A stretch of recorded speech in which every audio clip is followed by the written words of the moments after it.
سنا پریشان ہو گئی. اس نے شہلا سے پوچھنا چاہا کہ وہ کیوں بلا رہی ہے، مگر شہلا نے فون بند کیا. سنا کچھ دیر تک سوچتی رہی. اس نے سیف کے گھر فون کیا مگر وہاں سے بھی کوئی فون ریسیو نہ کر رہا تھا. کافی دیر کے بعد سنا نے شہلا کے گھر جانے کا فیصلہ کیا. وہ جانے کے لیے باہر نکلی. اسے مسز ڈی کوسلا کا دیا ہوا خنجر یاد آیا.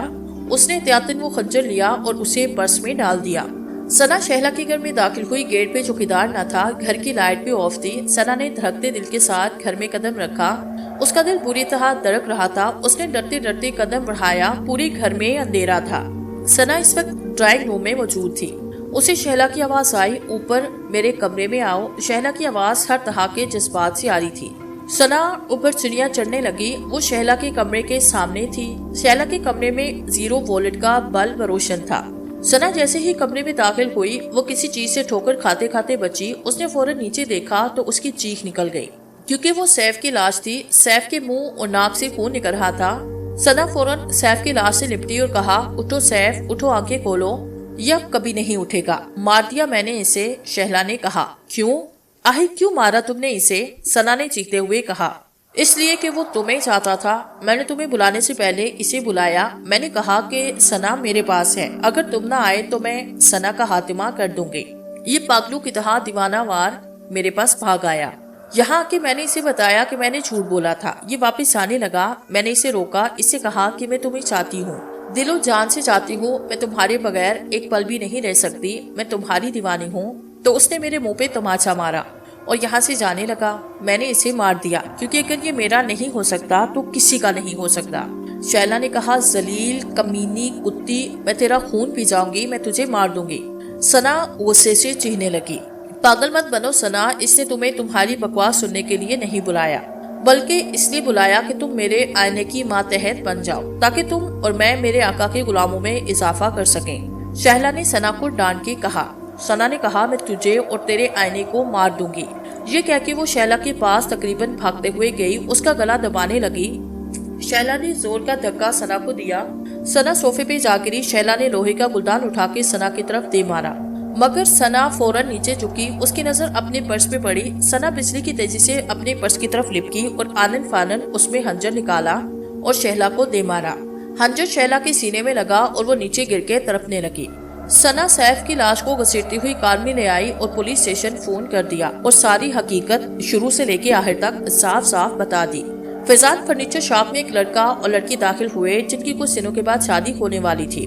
وہ لوگ اپنے لیے اپنی پسند کا فرنیچر خریدنے آئے تھے. دونوں ادھر ادھر پڑی چیزوں کو دیکھنے لگے. اچانک ایک ڈریسنگ ٹیبل کا پردہ گرا. لڑکی نے سرسی طور پہ اس ڈریسنگ ٹیبل کو دیکھا. وہ آگے بڑھنے لگی مگر کسی انجانی قوت نے اس کے قدم روکے. لڑکی کو عجیب آواز آئی جسے سن کے لڑکی کا دماغ معاف ہوا.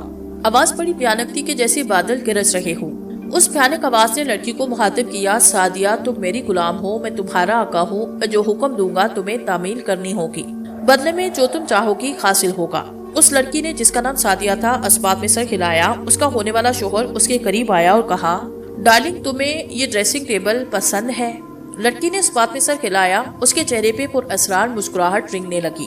دراصل خونی آئینہ آسیبی تھا. پہلے بھی بہت سے لوگوں نے خونی آئینے کا خاتمہ کرنا چاہا مگر ان سے بھی یہی غلطی ہوئی کہ انہوں نے آئینے کے غلام کو خنجر سے مارا، حالانکہ اس مقدس خنجر سے آئینے پہ وار کرنا تھا. شیلا کی طرح بہت سی لڑکیاں بے گناہ موت کی گھاٹ اتار دی گئی اور نہ جانے اور کتنی بے گناہ ماری جائیں گی. شاید اب کوئی حقیقت کو جاننے کے بعد اس آئینے کا خاتمہ کر دے اور شیلا کی طرح اور بھی بہت سی بے گناہ روحوں کو سکون مل جائے.